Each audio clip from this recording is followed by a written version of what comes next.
പ്രിയപ്പെട്ട വിദ്യാർത്ഥികളെ നമസ്കാരം. ശ്രീനാരായണ ഗുരു ഓപ്പൺ യൂണിവേഴ്സിറ്റിയുടെ MA മലയാളം 3ാം സെമസ്റ്ററിലെ സൈബർ സംസ്കാരവും മലയാളവും എന്ന പേപ്പറിൻ്റെ ഒരു പ്രീവിയസ് ക്വസ്റ്റ്യൻ പേപ്പറാണ് ചർച്ച ചെയ്തുകൊണ്ടിരുന്നത്. ചോദ്യങ്ങൾ നോക്കാം. ട്വിറ്ററിനെ കുറിച്ച് കുറിപ്പ് തയ്യാറാക്കുക. ട്വിറ്റർ ഒരു സോഷ്യൽ നെറ്റ്വർക്കിംഗ് മാധ്യമമാണ്. ഒരു സോഷ്യൽ നെറ്റ്വർക്കിംഗ് മാധ്യമം. മൈക്രോ ബ്ലോഗിംഗ് സേവനം നൽകുന്ന ഒരു സോഷ്യൽ നെറ്റ്വർക്കിംഗ് മാധ്യമമാണ് Twitter. Jack Dorsey, Noah Glass, Biz Stone, Evan Williams എന്നിവർ ചേർന്ന് 2006 ട്വിറ്റർ ആരംഭിച്ചത്. 2006 ട്വിറ്ററിന് തുടക്കം കുറിച്ചത്. 2022 ഒക്ടോബറിൽ എലോൺ മസ്ക് $44 ബില്യൺ ട്വിറ്റർ സ്വന്തമാക്കി. എലോൺ മസ്ക് ട്വിറ്റർ എക്സ് എന്ന പുനർനാമകരണം ചെയ്തു. 330 ദശലക്ഷം ഉപയോക്താക്കൾ ഇന്ന് ട്വിറ്ററിനുണ്ട്. ട്വിറ്ററിൻ്റെ ഉപയോക്താക്കൾ പോസ്റ്റ് ചെയ്യുന്ന സന്ദേശങ്ങൾ ട്വീറ്റുകൾ എന്നാണ് അറിയപ്പെടുന്നത്. ട്വിറ്ററിൽ പോസ്റ്റ് ചെയ്യുന്ന സന്ദേശങ്ങളാണ് ട്വീറ്റുകൾ. ട്വിറ്ററിൽ അക്കൗണ്ടുള്ള ഉപയോക്താക്കൾക്ക് ട്വീറ്റുകൾ പോസ്റ്റ് ചെയ്യാനും ലൈക്ക് ചെയ്യാനും റീട്വീറ്റ് ചെയ്യാനും സാധിക്കും. അതേസമയം രജിസ്റ്റർ ചെയ്യാത്ത ഉപയോക്താക്കൾക്ക് അവ വായിക്കാൻ മാത്രമേ കഴിയൂ. രജിസ്റ്റർ ചെയ്തവർക്ക് മാത്രമാണ് ട്വീറ്റുകൾ ഇടാൻ സാധിക്കുകയുള്ളൂ. അതേസമയം രജിസ്റ്റർ ചെയ്യാത്ത ഉപയോക്താക്കൾക്ക് അവ വായിക്കാൻ മാത്രമേ കഴിയുകയുള്ളൂ. ആദ്യകാലത്ത് ട്വിറ്ററിൻ്റെ ദൈർഘ്യം പരമാവധി 140 അക്ഷരങ്ങളായി പരിമിതപ്പെടുത്തിയിരുന്നു. എന്നാൽ 2017 ചൈനീസ്, ജപ്പാനീസ്, കൊറിയൻ എന്നിവ ഒഴികെയുള്ള എല്ലാ ഭാഷകൾക്കും ഈ പരിധി ഇരട്ടിയാക്കിയിട്ടുണ്ട്. ചിത്രങ്ങൾ, വീഡിയോകൾ, തത്സമയ പ്രക്ഷേപണങ്ങൾ എന്നിവയുൾപ്പെടെ മൾട്ടിമീഡിയ ഉള്ളടക്കത്തെ ട്വിറ്റർ ഇപ്പോൾ പിന്തുണയ്ക്കുന്നുണ്ട്. ട്വീറ്റുകളിലേക്ക് ചിത്രങ്ങളും വീഡിയോകളും ഗിഫുകളും ചേർക്കാൻ കഴിയും. ഈ മൾട്ടിമീഡിയ സംയോജനം ട്വിറ്ററിനെ വിശാലമായ ഉള്ളടക്കങ്ങൾ പങ്കിടുന്നതിനുള്ള ഒരു ബഹുമുഖ മാധ്യമമാക്കി മാറ്റി. കൂടാതെ ട്വിറ്റർ സ്പേസുകൾ തത്സമയ ഓഡിയോ സംഭാഷണങ്ങൾ സ്വീകരിക്കാൻ ഉപയോക്താക്കളെ അനുവദിക്കുന്ന ഫീച്ചറുകൾ, താൽക്കാലികവും അപ്രത്യക്ഷമാകുന്നതുമായ ട്വീറ്റുകൾ അവതരിപ്പിക്കാനുള്ള സൗകര്യം എന്നിവയും ട്വിറ്ററിൽ അവതരിപ്പിച്ചിട്ടുണ്ട്. ട്വിറ്ററിലെ ഏറ്റവും മികച്ച ഫീച്ചറുകളിൽ ഒന്നാണ് ഹാഷ്ടാഗുകൾ. നിർദ്ദിഷ്ട വിഷയങ്ങളുമായി ബന്ധപ്പെട്ട ഉള്ളടക്കങ്ങൾ തരംതിരിക്കുന്നതിനും കണ്ടെത്താനും ഹാഷ്ടാഗുകൾ ഉപയോക്താക്കളെ സഹായിക്കുന്നുണ്ട്. നിർദ്ദിഷ്ട വിഷയങ്ങളുമായി ബന്ധപ്പെട്ട ഉള്ളടക്കങ്ങൾ തരംതിരിക്കാനും കണ്ടെത്താനും ഹാഷ്ടാഗുകൾ ഉപയോക്താക്കളെ സഹായിക്കുന്നു. ട്രോൾ കുറിപ്പ് തയ്യാറാക്കുക. സൈബർ ലോകത്ത് മറ്റുള്ളവരെ പരിഹസിക്കാനോ വിമർശിക്കാനോ പ്രകോപിപ്പിക്കാനോ വേണ്ടി ഓൺലൈനിൽ പ്രത്യേകം തയ്യാറാക്കിയ സന്ദേശങ്ങളാണ് ട്രോളുകൾ. സൈബർ ലോകത്ത് മറ്റുള്ളവരെ പരിഹസിക്കാനോ വിമർശിക്കാനോ പ്രകോപിപ്പിക്കാനോ വേണ്ടി ഓൺലൈനിൽ പ്രത്യേകം തയ്യാറാക്കിയ സന്ദേശങ്ങൾ. ട്രോളുകൾ നിർമ്മിച്ച് പോസ്റ്റ് ചെയ്യുന്നവർ സൈബർ ലോകത്ത് ട്രോളർ എന്നാണ് അറിയപ്പെടുന്നത്. അപ്പോൾ ട്രോളുകൾ നിർമ്മിക്കുന്ന ആളുകളെയാണ് ട്രോളർ. ട്രോൾ എന്ന പദം നോർസ് പുരാണങ്ങളിൽ നിന്നാണ് ഉത്ഭവിച്ചത്. നോർസ് പുരാണത്തിൽ നിന്ന് ഉത്ഭവിച്ചതാണ്. അവിടെ ട്രോളുകളും കുഴപ്പങ്ങളും ഉണ്ടാക്കുന്നതിന് പേരുകെട്ട പുരാണ ജീവികളായിരുന്നു അവ. ട്രോളർമാർ തങ്ങളുടെ ലക്ഷ്യം നിറവേറ്റാനായി വെറുപ്പുളവാക്കുന്നതോ നിന്ദ്യമായതോ തെറ്റായ വിവരങ്ങൾ പ്രചരിപ്പിക്കുന്നതോ ആയ ട്രോളുകൾ പോസ്റ്റ് ചെയ്യാറുണ്ട്. ട്രോളുകൾ വ്യക്തിഗത ആക്രമണങ്ങളിലേക്കും സൈബർ ഭീഷണികളിലേക്കും വ്യാപിക്കാറുണ്ട്. അതിനാലാണ് ഈ പേര് അതിന് അനുയോജ്യമാകുന്നത്. ട്രോളിംഗ് വഴിയുള്ള സൈബർ ആക്രമണം അതിൻ്റെ ഇരകളെ ഗുരുതരമായി ബാധിക്കും. ഇത് വൈകാരിക അസ്വസ്ഥത, ഉത്കണ്ഠ, വിഷാദം തുടങ്ങി ആത്മഹത്യകൾക്ക് വരെ കാരണമാകാറുണ്ട്. ചിത്രം, ഫോട്ടോ, കാർട്ടൂൺ, ഡയലോഗ്, ഗിഫ്, വീഡിയോ എന്നിവ സംയോജിക്കുന്നതാണ് ട്രോൾ. ചിത്രം, ഫോട്ടോ, കാർട്ടൂൺ, ഡയലോഗ്, ഗിഫ്, വീഡിയോ എന്നിവ സംയോജിക്കുന്നത്. സിനിമാ പോസ്റ്ററുകൾ, പ്രശസ്തരായ രാഷ്ട്രീയ നേതാക്കളുടെ ഫോട്ടോകൾ, സിനിമയിലെ ഹാസ്യ താരങ്ങൾ, അവരുടെ രസകരമായ ഡയലോഗുകൾ എന്നിവയെല്ലാം കലാപരമായി ചേർത്ത് വെച്ചാണ് ട്രോളുകൾ നിർമ്മിക്കുന്നത്. ചില സന്ദർഭങ്ങളിൽ ഇവരുടെ ഫോട്ടോകൾ മോർഫ് ചെയ്തും രൂപഭാവങ്ങൾ മാറ്റിയും ട്രോളുകളിൽ അവതരിപ്പിക്കാറുണ്ട്. ട്രോളുകൾ നിർമ്മിക്കുന്നവരുടെ കമ്മ്യൂണിറ്റികളും ഉണ്ട്. Troll Malayalam, ICU, troll republic, Malayalam troll masters, Mayandi trolls, Kidukkachi trolls തുടങ്ങിയവ മലയാളം ട്രോൾ കമ്മ്യൂണിറ്റികളാണ്. മൂന്നാമത്തെ ചോദ്യം, എന്താണ് ഹാഷ്ടാഗ്? ഹാഷ് ചിഹ്നത്തിന് ശേഷം നൽകുന്ന ഒരു വാക്കോ വാക്യമോ ആണ് ഹാഷ്ടാഗ് എന്നത്. ഹാഷ് ചിഹ്നത്തിന് ശേഷം നൽകുന്ന ഒരു വാക്കോ വാക്യമോ.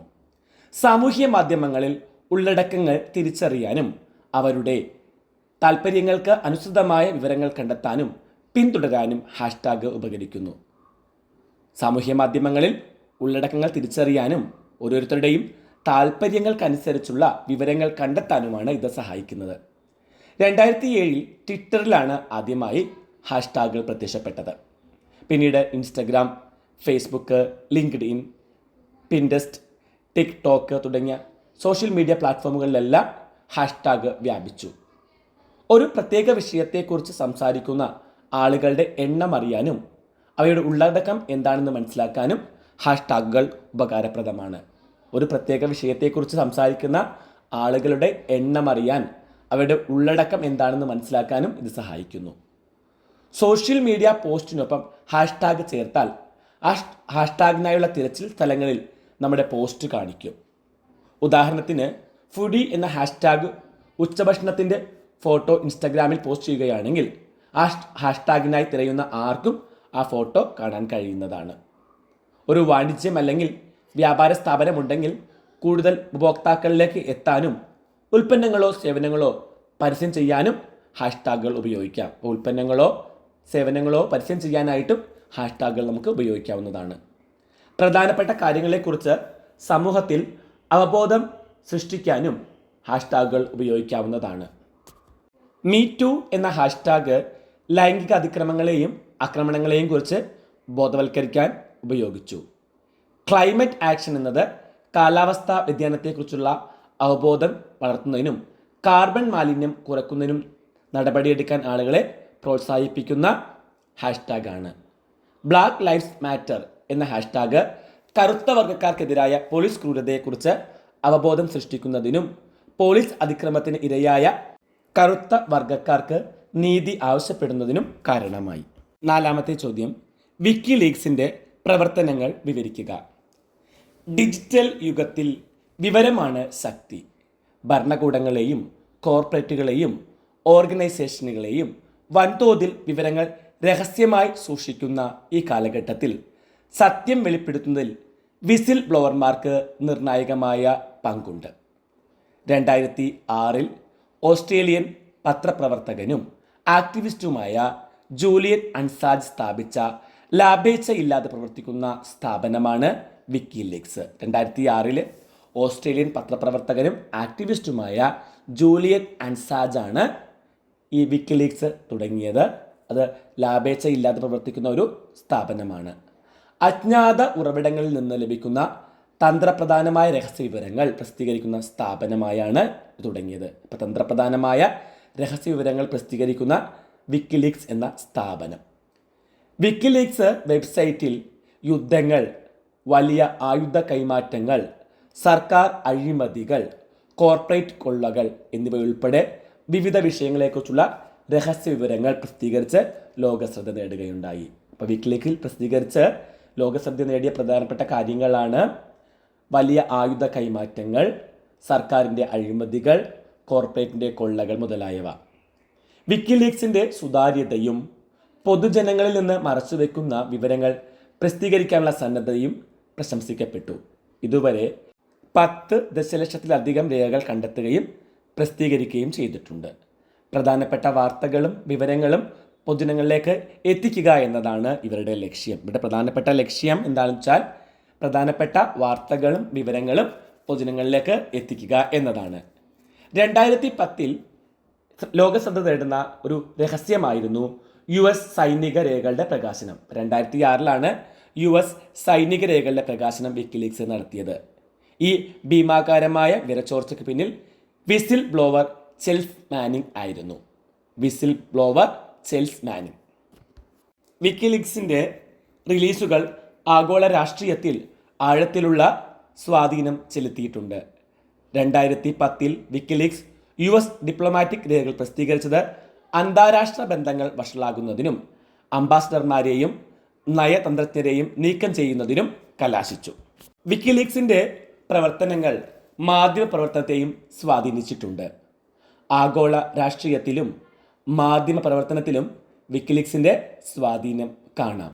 പ്രധാനപ്പെട്ട വിക്കിലീക്സിൻ്റെ റിലീസുകളാണ് ഇറാഖ് യുദ്ധരേഖകൾ, ഇറാഖിലെ യുദ്ധത്തിൽ നിന്നുള്ള 4 ലക്ഷം രഹസ്യ സൈനിക റിപ്പോർട്ടുകളുടെ ശേഖരമാണ്.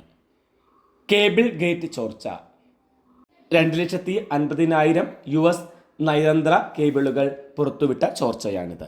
അടുത്ത ചോദ്യം, സൈബർ ഫെമിനിസം വിവരിക്കുക. ലിംഗപരമായ വെല്ലുവിളികൾ അഭിമുഖീകരിക്കുന്നതിനും സ്ത്രീ ശാക്തീകരണം പ്രോത്സാഹിപ്പിക്കുന്നതിനും ഡിജിറ്റൽ ഓൺലൈൻ സാങ്കേതിക വിദ്യകൾ ഉപയോഗപ്പെടുത്തുന്ന പ്രസ്ഥാനമാണ് സൈബർ ഫെമിനിസം എന്നത്. ലിംഗപരമായ വെല്ലുവിളികൾ അഭിമുഖീകരിക്കുന്നതിനും സ്ത്രീ ശാക്തീകരണം പ്രോത്സാഹിപ്പിക്കുന്നതിനും ഡിജിറ്റൽ ഓൺലൈൻ സാങ്കേതിക വിദ്യകൾ ഉപയോഗപ്പെടുത്തുന്ന പ്രസ്ഥാനം. വൈവിധ്യമാർന്ന കാഴ്ചപ്പാടുകളും സമ്പ്രദായങ്ങളും ഉൾക്കൊള്ളുന്ന വിശാലമായ ഒരു പ്രസ്ഥാനമാണിത്. വൈവിധ്യമാർന്ന കാഴ്ചപ്പാടും സമ്പ്രദായങ്ങളും ഉള്ള ഒരു വിശാലമായ പ്രസ്ഥാനം. സ്ത്രീകൾക്ക് കൂടുതൽ തുല്യതയുള്ള ലോകം സൃഷ്ടിക്കുന്നതിന് സാങ്കേതിക വിദ്യയുടെ സാധ്യതകൾ പ്രയോജനപ്പെടുത്തുന്ന ശ്രമമാണിത്. സ്ത്രീകൾക്ക് കൂടുതൽ തുല്യതയുള്ള ലോകം സൃഷ്ടിക്കുന്നതിനായിട്ട് സാങ്കേതിക വിദ്യയുടെ സാധ്യതകൾ പ്രയോജനപ്പെടുത്തുന്നു. 1990കളുടെ തുടക്കത്തിലാണ് പുരുഷ മേധാവിത്വമുള്ള സാങ്കേതിക വ്യവസായത്തോടുള്ള പ്രതികരണമായും ലിംഗവിവേചനവും സ്ത്രീവിരുദ്ധതയും നിലനിർത്താൻ സാങ്കേതിക വിദ്യ ഉപയോഗിക്കുന്ന രീതികളോടുള്ള പ്രതിഷേധവുമായിട്ടാണ് ഇത് ഉയർന്നു വരുന്നത്. അപ്പം ലിംഗവിവേചനവും സ്ത്രീവിരുദ്ധതയും നിലനിർത്താൻ സാങ്കേതിക വിദ്യ ഉപയോഗിക്കുന്ന രീതികളോടുള്ള ഒരു പ്രതിഷേധം എന്ന നിലയിലാണ് സൈബർ ഫെമിനിസം ഉയർന്നു വരുന്നത്. സൈബർ ഫെമിനിസം ലിംഗസമത്വം മുന്നോട്ട് കൊണ്ടുപോകുന്നതിനും ലിംഗ വിവേചനത്തിനെതിരെ പോരാടുന്നതിനും ലോകമെമ്പാടുമുള്ള ഫെമിനിസ്റ്റുകളുടെ പരസ്പര ബന്ധിതമായ കമ്മ്യൂണിറ്റി സൃഷ്ടിക്കുന്നതിനും ഇൻ്റർനെറ്റിൻ്റെ സാധ്യതകൾ ഉപയോഗിക്കുന്നു. ലോകമെമ്പാടുമുള്ള ഫെമിനിസ്റ്റുകളുടെ ഒരു പരസ്പര ബന്ധിതമായ കമ്മ്യൂണിറ്റി ഈ ഇൻ്റർനെറ്റിലൂടെ അവർ സൃഷ്ടിക്കുകയുണ്ടായി. സൈബർ ഫെമിനിസത്തിൻ്റെ പ്രധാന ലക്ഷ്യങ്ങളിലൊന്ന് സൈബർ ലോകത്തെ പുരുഷ മേധാവിത്വ വെല്ലുവിളികളെ നേരിടുക എന്നതാണ്.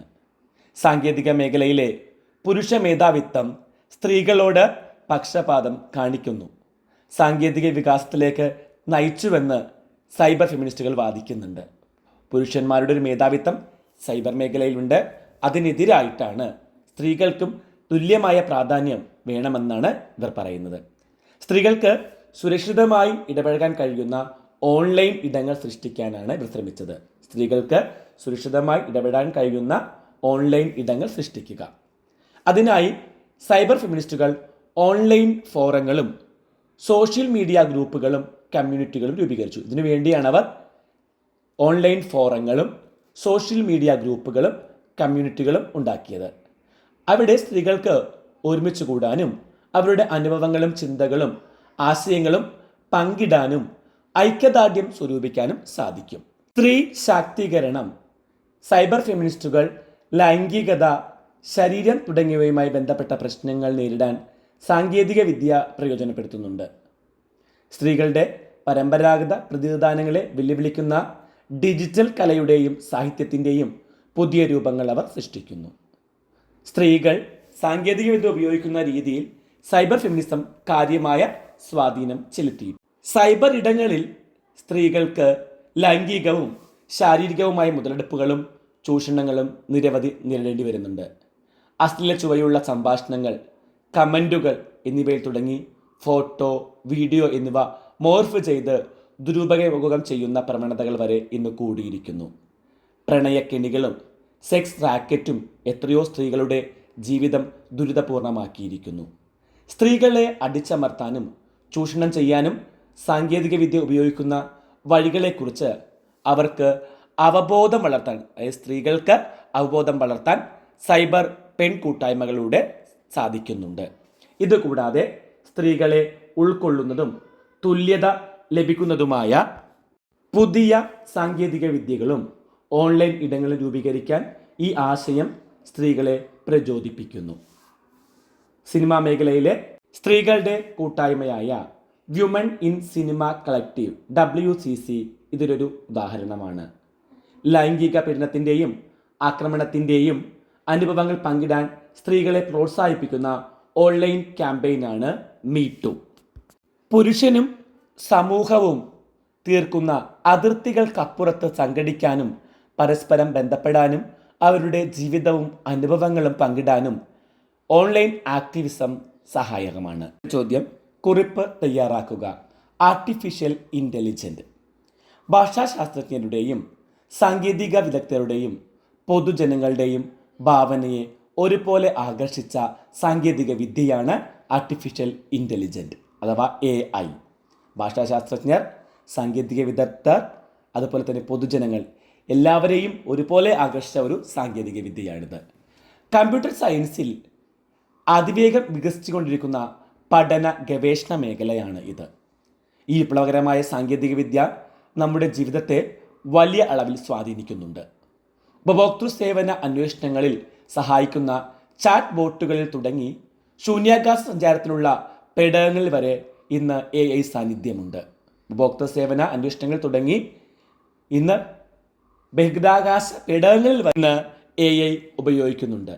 ആദ്യകാലത്ത് മനുഷ്യ സമാനമായ കഴിവുകളുള്ള യന്ത്രങ്ങളും ജീവികളുമൊക്കെ കലകളിലും സാഹിത്യത്തിലും ഭാവനയിൽ സങ്കല്പിക്കപ്പെട്ടു. കമ്പ്യൂട്ടർ യുഗത്തിലത് പ്രതീകാത്മക പ്രാതിനിധ്യങ്ങളിലൂടെയും നിയമാധിഷ്ഠിത സംവിധാനങ്ങളിലൂടെയും വിവരങ്ങൾ പ്രോസസ്സ് ചെയ്ത് മനുഷ്യബുദ്ധിയെ അനുകരിക്കാൻ ശ്രമിച്ചു. ഇതിനെ വികസിച്ച ആർട്ടിഫിഷ്യൽ ഇൻ്റലിജൻസ് 21-ാം നൂറ്റാണ്ടിലെ ഏറ്റവും പരിവർത്തനോന്മുഖമായ സാങ്കേതിക വിദ്യകളിലൊന്നായി മാറുകയുണ്ടായി. 21-ാം നൂറ്റാണ്ടിലെ ഏറ്റവും മികച്ച പരിവർത്തനോന്മുഖമായ സാങ്കേതിക വിദ്യയാണ് AI എന്നത്. അങ്ങനെ ഒരു കാലഘട്ടത്തിൽ സയൻസ് ഫിക്ഷൻ എന്ന നിലയിൽ പ്രചരിച്ച ഭാവനകളും സങ്കല്പങ്ങളും ഇന്ന് നമ്മുടെ ദൈനംദിന ജീവിതത്തിൻ്റെ ഭാഗമായി മാറിയിട്ടുണ്ട്. ഒരു പഠനമേഖല എന്ന നിലയിൽ 20-ാം നൂറ്റാണ്ടിൻ്റെ മധ്യത്തിലാണ് AI വികാസം പ്രാപിച്ചത്. 1956-ൽ ജോൺ മക്കാർത്തിയാണ് കമ്പ്യൂട്ടർ സയൻസിൽ ആർട്ടിഫിഷ്യൽ ഇൻ്റലിജൻസ് എന്ന പദം ആദ്യമായി ഉപയോഗിച്ചത്. ആദ്യകാല ഗവേഷകൻ മനുഷ്യൻ്റെയും യുക്തിയെയും വിവേകബുദ്ധിയെയും അനുകരിക്കാൻ കഴിയുന്ന യന്ത്രങ്ങൾ പ്രാവർത്തികമാക്കാൻ ശ്രമിച്ചു. ഡാറ്റയിൽ നിന്ന് പഠിക്കാനും കാലക്രമേണ അവയുടെ പ്രകടനം മെച്ചപ്പെടുത്താനും കഴിയുന്ന സംവിധാനങ്ങൾ വികസിപ്പിക്കുക എന്നതായിരുന്നു ഈ രംഗത്തെ പ്രധാന വെല്ലുവിളികളിൽ ഒന്ന്. 20-ാം നൂറ്റാണ്ടിൻ്റെ അവസാനത്തിൽ AI-യുടെ പുനരുജ്ജീവനത്തിന് സഹായകമായത് മെഷീൻ ലേണിംഗ് സാങ്കേതികവിദ്യയുടെ ആവിർഭാവമാണ്. മെഷീൻ ലേണിംഗ് കൈകാര്യം ചെയ്യുന്ന ഡാറ്റയിൽ നിന്ന് പഠിക്കാനും വിവരങ്ങൾ വിശകലനം ചെയ്യാനും കഴിവുള്ള അൽഗോരിതങ്ങൾ രൂപപ്പെടുന്നതിൽ ശ്രദ്ധ കേന്ദ്രീകരിക്കുന്ന സാങ്കേതിക വിദ്യയാണ് മെഷീൻ ലേണിംഗ്. അപ്പം എന്താണ് മെഷീൻ ലേണിംഗ് എന്നത്? കൈകാര്യം ചെയ്യുന്ന ഡാറ്റയിൽ നിന്ന് പഠിക്കാനും വിവരങ്ങൾ വിശകലനം ചെയ്യാനും കഴിവുള്ള അൽഗോരിതങ്ങൾ രൂപപ്പെടുത്തുന്നതിൽ ശ്രദ്ധ കേന്ദ്രീകരിക്കുന്ന സാങ്കേതിക വിദ്യയാണ് മെഷീൻ ലേണിംഗ് എന്നത്. മെഷീൻ ലേണിംഗ് അൽഗോരിതങ്ങൾ വിശാലമായ ഡാറ്റാ സെറ്റുകൾ വിശകലനം ചെയ്യുകയും അവ പ്രോസസ്സ് ചെയ്യുന്ന വിവരങ്ങളെ അടിസ്ഥാനമാക്കി അവയുടെ പ്രവർത്തനം ക്രമീകരിക്കുകയും ചെയ്യുന്നു. ഈ സമീപനം AI ഗവേഷണത്തിൽ ചലനാത്മകമായ മാറ്റം അടയാളപ്പെടുത്തുകയും കാര്യമായ പുരോഗതിയിലേക്ക് നയിക്കുകയും ചെയ്തു. വളരെ വേഗത്തിലാണ് പിന്നീട് ഈ മേഖലയിൽ മാറ്റങ്ങൾ ഉണ്ടായത്.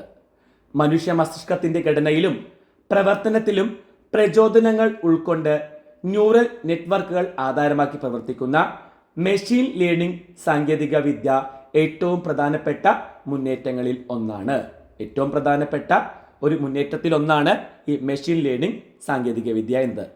നാച്ചുറൽ ലാംഗ്വേജ് പ്രോസസ്സിംഗ് അൽഗോരിതങ്ങൾ മനുഷ്യ ഭാഷ മനസ്സിലാക്കുന്നതിനും വിവര നിർമ്മിതിക്കും സഹായിച്ചു. ഇപ്പം നാച്ചുറൽ ലാംഗ്വേജ് പ്രോസസ്സിംഗ് അൽഗോരിതങ്ങൾ മനുഷ്യ ഭാഷ മനസ്സിലാക്കുന്നതിനും വിവര നിർമ്മിതിക്കും സഹായിച്ചിട്ടുണ്ട്. നാച്ചുറൽ ലാംഗ്വേജ് പ്രോസസ്സിംഗ് മുതൽ ഇമേജ്, സ്പീച്ച് എന്നിവ തിരിച്ചറിയുന്ന വിവിധ ആപ്ലിക്കേഷനുകളിൽ വരെ ഇന്ന് ഡീപ്പ് ലേണിംഗ് പ്രയോഗമുണ്ട്.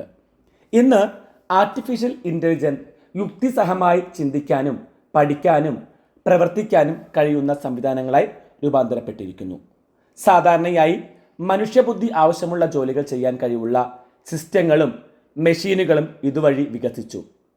പ്രശ്ന പരിഹാരം, തീരുമാനമെടുക്കൽ, വിശകലനം, അപഗ്രഥനം, ഉപദേശം, നിർദ്ദേശം തുടങ്ങിയ പ്രവൃത്തികൾ ചെയ്യാൻ ഇന്ന് AI പര്യാപ്തമാണ്.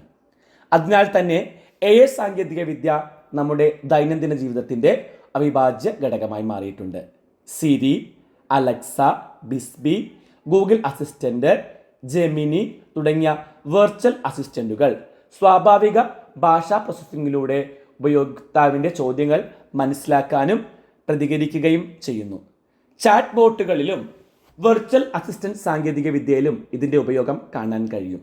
നെറ്റ്ഫ്ലിക്സ്, ആമസോൺ തുടങ്ങിയ സ്ഥാപനങ്ങൾ ഉപയോഗിക്കുന്നത് പോലെയുള്ള ഉപയോക്തൃ സഹായ സംവിധാനങ്ങൾ വാണിജ്യം, വിദ്യാഭ്യാസം, ആരോഗ്യ സംരക്ഷണം, ധനകാര്യം, ഗതാഗതം തുടങ്ങിയ എല്ലാ മേഖലകളിലേക്കും വ്യാപിച്ചു. AI സാങ്കേതിക വിദ്യയുടെ ത്വരിതഗതിയിലുള്ള വളർച്ചയോടൊപ്പം തന്നെ ചില ആശങ്കകളും ഉയരുന്നുണ്ട്. വിദൂര ഭാവിയിൽ മനുഷ്യരാശിക്ക് ഭീഷണിയാകുന്ന തരത്തിൽ ഈ സാങ്കേതിക വിദ്യ പരിണമിക്കുമോ എന്നൊരു സന്ദേഹം ഇന്ന് ഉണ്ട്. പ്രധാന ഭീഷണി തൊഴിൽ മേഖലയുമായി ബന്ധപ്പെട്ടതാണ്. മനുഷ്യർ ഉൾപ്പെടെ ഇപ്പോൾ ചെയ്യുന്ന പല ജോലികളും ചെയ്യാൻ സാങ്കേതിക വിദ്യ മതിയാകുന്നതാണ് എന്ന തരത്തിലുള്ള പ്രചാരണങ്ങൾ നടക്കുന്നുണ്ട്. AI നമ്മുടെ ജീവിതത്തിൻ്റെ പല മേഖലകളിലും വിപ്ലവം സൃഷ്ടിക്കാൻ കഴിവുള്ള സാങ്കേതിക വിദ്യയായതിനാൽ ഉത്തരവാദിത്വത്തോടെയും ധാർമ്മികതയോടെയും അത് ഉപയോഗിക്കേണ്ടത് പ്രധാനമാണ്. കൃത്രിമ ബുദ്ധി കൂടുതലായി നയിക്കപ്പെടുന്ന ലോകത്ത് മനുഷ്യസ്പർശം നിലനിർത്തേണ്ടതിൻ്റെ പ്രാധാന്യവും മനുഷ്യൻ ഓർക്കണം. നിത്യജീവിതത്തിൽ ആർട്ടിഫിഷ്യൽ ഇൻ്റലിജൻസിൻ്റെ പ്രയോജനങ്ങൾ എന്തെല്ലാമെന്ന് നോക്കാം. ആരോഗ്യ മേഖലയിൽ കൃത്യമായ രോഗനിർണയം, മെഡിക്കൽ ഡാറ്റ വിശകലനം, ടെലിമെഡിസിൻ, റോബോട്ടിക് സർജറി തുടങ്ങിയ ആവശ്യങ്ങൾക്ക് AI സാങ്കേതികവിദ്യ പ്രയോജനപ്പെടുത്തുന്നു. ആരോഗ്യ മേഖലയിൽ കൃത്യമായ രോഗനിർണയം, മെഡിക്കൽ ഡാറ്റ വിശകലനം, ടെലിമെഡിസിൻ, റോബോട്ടിക് സർജറി തുടങ്ങിയ ആവശ്യങ്ങൾക്ക്. സ്വയം ഓടുന്ന വാഹനങ്ങളുടെയും ഡ്രോണുകളുടെയും വികസനം ഇന്ന് നടക്കുന്നത് AI-യിലൂടെയാണ്. AI സെൻസറുകൾ, ക്യാമറകൾ, ADAS സിസ്റ്റം എന്നിവ വാഹനങ്ങളെ സുരക്ഷിതമായും കാര്യക്ഷമമായും നിയന്ത്രിക്കാൻ സഹായിക്കുന്നു. അപകടങ്ങൾ കുറയ്ക്കാനും ഗതാഗത സംവിധാനങ്ങൾ മെച്ചപ്പെടുത്താനും AI ഉപകരിക്കുന്നു. AI സാങ്കേതികതയുടെ സഹായത്തോടെ പ്രവർത്തിക്കുന്ന റോബോട്ടുകൾ മനുഷ്യർക്കൊപ്പമോ സ്വതന്ത്രമായോ പ്രവർത്തിക്കാനായിട്ട് കഴിയും.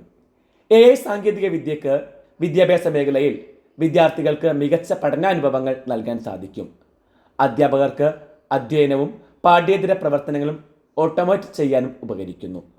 വിനോദ മേഖലകളിൽ വീഡിയോ ഗെയിമുകൾ, സംഗീതത്തിൻ്റെയും സിനിമയുടെയും നിർമ്മാണം എന്നിവയ്ക്ക് AI ഉപയോഗിക്കാവുന്നതാണ്. ഇത് കൂടുതൽ മികച്ചതും ആകർഷകവുമായ വിനോദ വിഭവങ്ങൾ സമ്മാനിക്കുന്നു.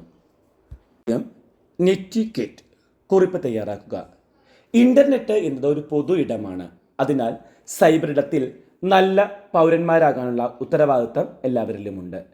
ഡിജിറ്റൽ മണ്ഡലത്തിൽ ഉത്തരവാദിത്തവും ധാർമ്മികതയും ചുമതലകളുമുള്ള പങ്കാളിയെ സൂചിപ്പിക്കുന്നതാണ് നെറ്റിക്വെറ്റ് എന്നത്.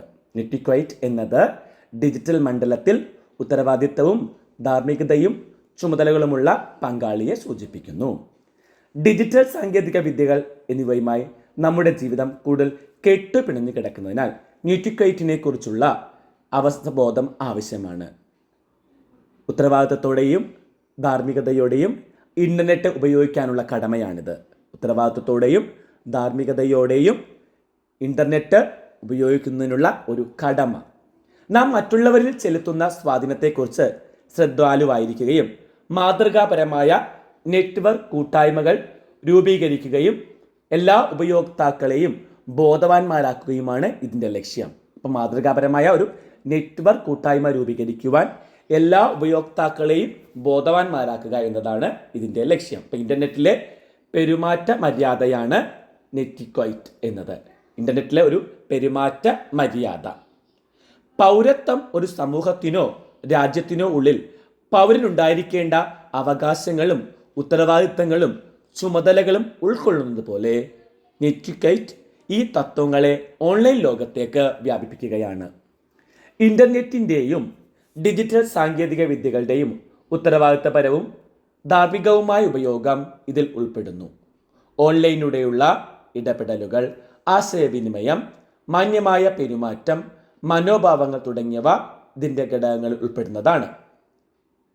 ഓൺലൈനിലൂടെ ഇടപഴകുമ്പോൾ മറ്റുള്ളവരെ ബഹുമാനിക്കണം, അതുപോലെ വാക്കുകളും പ്രവൃത്തികളും ശ്രദ്ധയോടെ ഉപയോഗിക്കുക, നല്ല ഭാഷയായിരിക്കുക, മറ്റുള്ളവരെ ഉപദ്രവിക്കാതിരിക്കുക, സത്യസന്ധനായിരിക്കുക, തെറ്റായ വിവരങ്ങളോ നുണകളോ പ്രചരിപ്പിക്കാതിരിക്കുക, വിമർശകരോടുള്ള തുറന്ന സമീപനം എന്നിവയെല്ലാം ധാർമ്മിക ചുമതലകളിൽ പെടുന്നവയാണ്. ഓൺലൈനിൽ കാണുന്നതെല്ലാം സത്യമല്ല എന്ന അവബോധം ഉപയോക്താക്കൾക്കുണ്ടായിരിക്കണം. തെളിവുകളില്ലാതെ ഉന്നയിക്കുന്ന കാര്യങ്ങളിൽ വസ്തുതകൾ വിശകലനം ചെയ്ത് യാഥാർത്ഥ്യം ഉൾക്കൊള്ളാനുള്ള വിവേകം ഉണ്ടായിരിക്കണം. ഇൻ്റർനെറ്റിൽ സ്വകാര്യതയെക്കുറിച്ചുള്ള ബോധം വളരെ പ്രധാനമാണ്. ഓൺലൈനിൽ എന്തൊക്കെ വിവരങ്ങളാണ് പങ്കിടുന്നതെന്നും ആരുമായാണ് അതെല്ലാം പങ്കിടാമെന്നതും ശ്രദ്ധയോടെ ഉപയോക്താവ് അറിഞ്ഞിരിക്കേണ്ടതാണ്. യഥാർത്ഥ ലോകത്ത് നമ്മൾ ചെയ്യുന്ന പോലെ ഓൺലൈനിലും മറ്റുള്ളവരോടും ബഹുമാനവും അന്തസ്സോടും കൂടെയാണ് പെരുമാറേണ്ടത്.